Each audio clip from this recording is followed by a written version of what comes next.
லூசாடா நீ? கல்யாணத்தை வச்சுக்கிட்டு இப்படியா திங்க் பண்ணுவ? இத பாருங்கடா, நீங்க என்ன பண்ணுவீங்களோ ஏது பண்ணுவீங்களோ எனக்கு தெரியாது.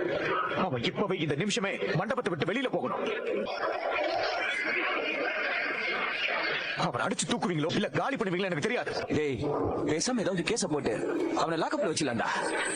டேய், கிரேட் ஐடியாடா.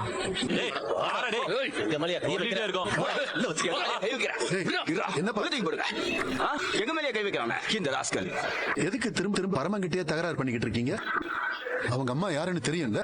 கலாமா பத்தி தெரிஞ்சிருந்து இப்படி பண்ணீங்கன்னா விஷயம் வேற மாதிரி போயிடும். வெள்ளச்சாமி சார், வேலையை மட்டும் பாருங்க, அது போதும். அட்வைஸ் எல்லாம் பண்ண வேண்டாம். இவனை தூக்கி உள்ள போடுங்கடா. அவ்வளவுதான். கலாமாவுக்கு தகவல் போச்சுன்னா தானே அவங்க இங்க வருவாங்க. இங்க இருந்து அவங்களுக்கு தகவல் ஏதாவது போச்சு. சார் நாங்க எதுக்கு சார் சொல்ல போறோம்? ஹலோ, நானே சொல்றேன். எங்க அம்மாக்கெல்லாம் எதுவும் தெரிய வேணாம்.